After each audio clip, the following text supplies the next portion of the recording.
How y'all doing, man? Yeah? Good lunch, good dance performance, vibes, right? And then John came and told us we may lose our jobs to AI. Yeah? And then Olumide and Ida blew our minds with information. Yeah? I promise I'll stay about 10 to 15 minutes. This is a topic that a lot of us have conversations about. And the reason why sales has become so important in your startup is because, number one, 44 of startups fail. How many startups do they say out of 10 fail? Some people say 8, some people say 9. We know it's not 10, Sha. But one of the main reasons is because there's no distribution model. Did you notice our judges kept on asking, how do you plan to go to market? What are your partnership structures? You got that vibe, right?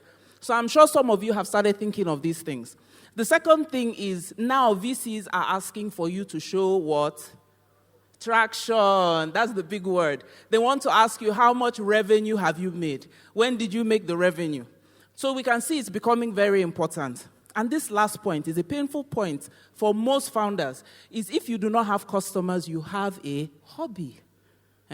You can take up knitting, you can take up watching Marvel movies. Okay, Marvel is not all that anymore, but you get what I'm saying. You need customers for you to have a business, right? Do we agree on that point? So there's a founder that we were working with in my consulting firm, and one of the things he said, Napa, you don't understand. People need to be aware. I need to create awareness. I need to create market presence. And I said, after creating that, will you not sell something, my brother? I said, okay, even sell tickets to the event. At least let's try there. Sell tickets to the mixer. So this is a very crucial point that you have to start thinking about as early as when you get your first idea. And somebody will ask, what receipts does Napa have? That's my AI picture. Oh, John has gone. I'm looking fine, Abby. I try, right? Oh, John, see now, it's AI I used. Right? So they talked about some of the companies I've worked for. Most recently, with Amazon Web Services, I was a startups leader for Sub-Saharan Africa, for Africa, Middle East, and Turkey. We grew the business. I had an amazing team. I worked with such great people. We grew the business, and we were one of the few regions that hit above 100%. Prior to that, I worked at Google. I was the head of sales. We 3x growth in under 24 months. And I've worked in so many other companies. Let me look at the screen, because sometimes I forget. Microsoft, Cisco, Visa, SAP, Nokia, and Alcatel. Right? Okay. Give me my flowers. Come on. I like you guys, though. Have I told you before? Thank you for the clap. But one of the things I do now is I bring all this experience to help startups. Because sometimes, they keep telling you guys this thing. You're wearing many hats, right? You haven't had business experience before. For some of you come from experienced backgrounds. And you're really struggling to even understand, how do I set up a sales team, right? So in Build for Balance, we have something we call FEAT. It is based on Foundation, Evolution, Empower, Tools, and KPIs. This is a real framework we use, and we use it to understand where startups are sitting in the current position and how we can help you move forward, okay? The first one, Foundation. This is the one I get a bit of resistance from for early-stage founders. As the founder, co-founder, you are the first salesperson of your product. This isn't the time, really, to hire a salesperson. You do not need to hire a salesperson. How many of us are trying to get product market fit at this point? Yeah? What are you looking at for your product market fit? You're looking at whether it solves the problem you said it does, right? What's the feedback from the customer to kind of make sure that you're putting in the right features in the first product phase? Am I correct? Do you know you also need to get product market fit for price? You need to understand. I see some of you are nodding as well. Very important. So that's why you, as the founder, need to be the first salesperson. You need to be able to understand, how much can I really charge for the product? The second important thing that happens when you are the founder and you're the first salesperson is you develop something called a sales playbook. How many of you have heard of a sales playbook? Right, very good. How many of you have a sales playbook? Awesome. And how did you start your playbook? You started with yourself. You were documenting. What did you use to document? Google Doc. You're not going to spend money to do your playbook. What does your playbook have? Ideal customer profile, Sales funnel, your products, your services, a view of your competition. What else does it have? Sorry? FAQs, very important. Does it also have objection handling? When your customer says, I don't want to buy your product because, you now say, what did I say to make them close? That's what you put in your sales book. And like he said, it's not a complex thing. It's a simple document. But it's very important for you to have this. It also has your customer journey and your sales steps. So as you're interacting with your customers and getting feedback, you're putting up your sales book, your sales playbook. So once you have your sales playbook, you need to now hire, but you only hire when you have sales, when you're at sales readiness fit. Sales readiness fit is when your startup has a repeatable sales process. Number one. Number two, it has a steady stream of leads. And number three, you have insights into the customer journey. What's the difference between a sales process and the customer journey? Anybody? Hey, y'all, don't leave me hanging on the stage, fam. Please go for it. Please try. Inwards. So actually, the customer journey can be even a blog post, social media. It's any time a customer interacts with your business. So marketing, sales, leadership, what you're looking at is, where does my customer interact with me? That's your customer journey.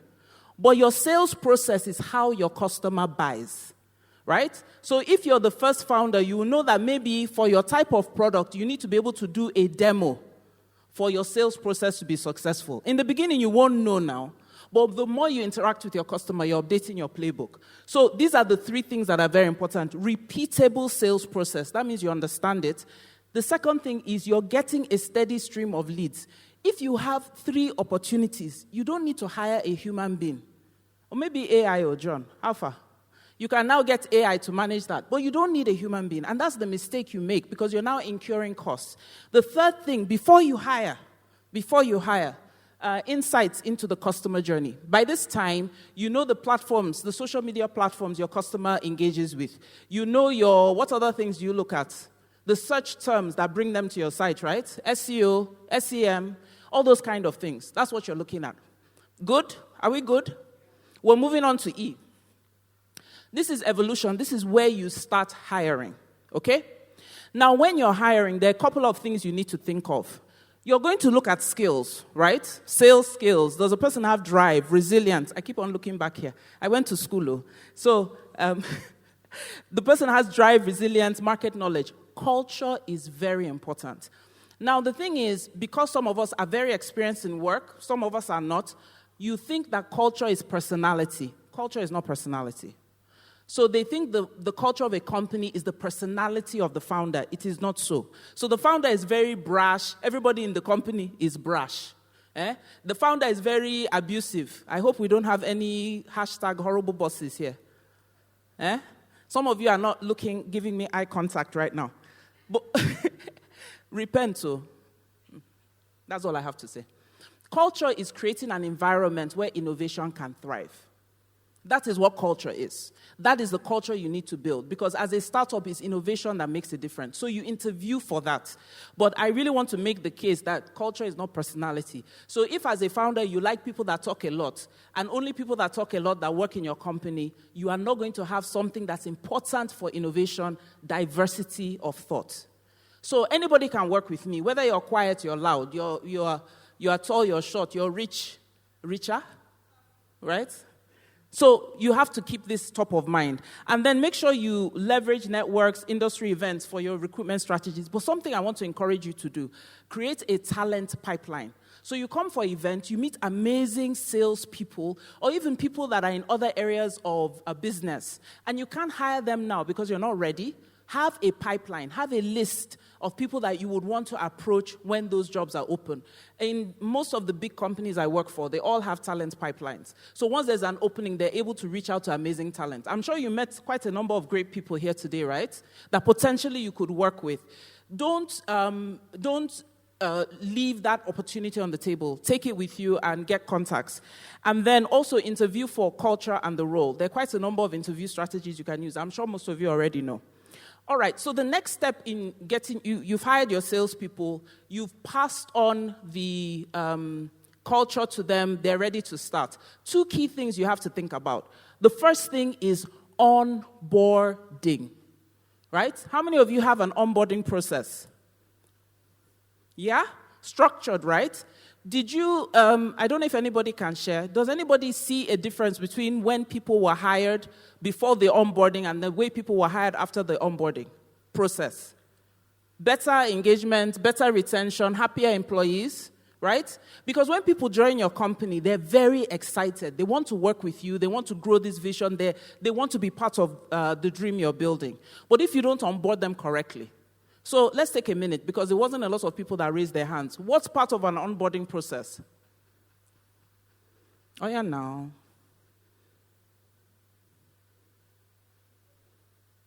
Sorry? Your work tools. Very good. What else?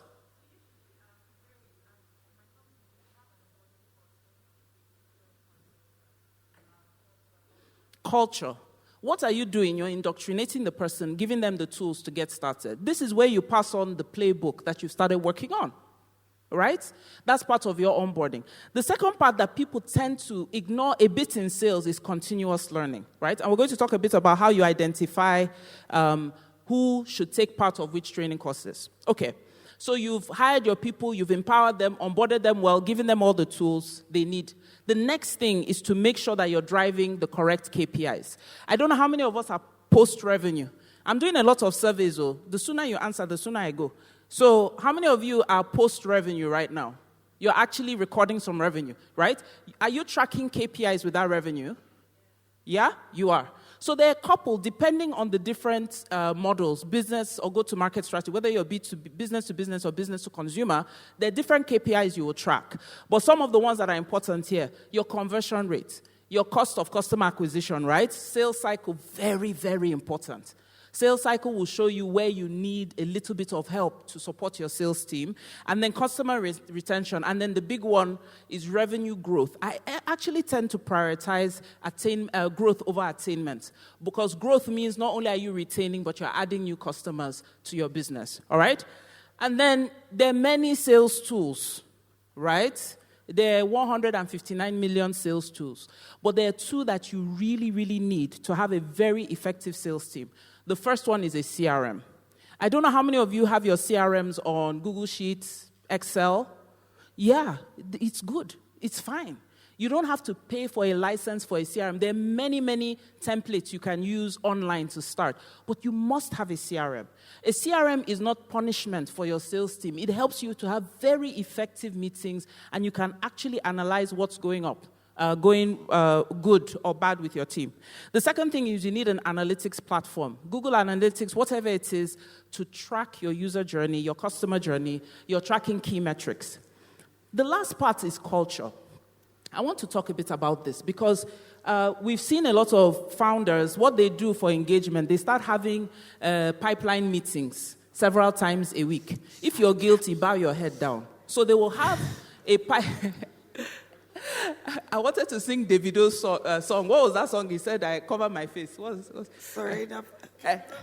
We'll cover your face, yes. If you get too many pipeline reviews, cover your face. So there's a startup we were working with, and they had a pipeline review Monday morning for 1.5 hours. Then they had another pipeline review on Fridays for 1.5 hours. Then they had a team all hands where the sales team will present for 1.5 hours on Wednesday. It's ineffective. I know you feel a bit of anxiety about reaching your revenue goals, your growth goals, your attainment goals. What you need to do is to put effectiveness in your tools, right? And then put effectiveness in how you monitor performance. There are many strategies around sales performance, but that's not the conversation today that you can look at. So I will encourage you to have a weekly sales meeting, which is important, where you use the CRM and your analytic tools to look at your business. If you're not mature at that level yet, it's okay. But have something where you can talk about the opportunities that you are working on, okay? And you've heard somebody is using Google Sheets. We implemented Google Sheets for a startup. And this startup was pre-seed. So it's not like they didn't have money, but they were struggling with revenue growth, okay? Then motivation. You need to motivate your salespeople. 2 ways you motivate your salespeople. You motivate them with recognition. When they do something well, not everything, no. It's not that they went and opened the door and say, oh my God, you opened the door so well. Nobody has opened the door like this before you. No, that's not what it means. If the salesperson stretches and does something, recognize them publicly. It's not, I don't actually believe you berate people. You work on performance. That's what you do. And then you motivate them with money, bonus. So if they're seeing that they're closing massive deals and then you're giving them money that they can use for plantain chips, gel. Napa, I apologize. I have to interrupt you. What? We're out of time. Oh, fine. So thank you very much, everyone. Thank you very much.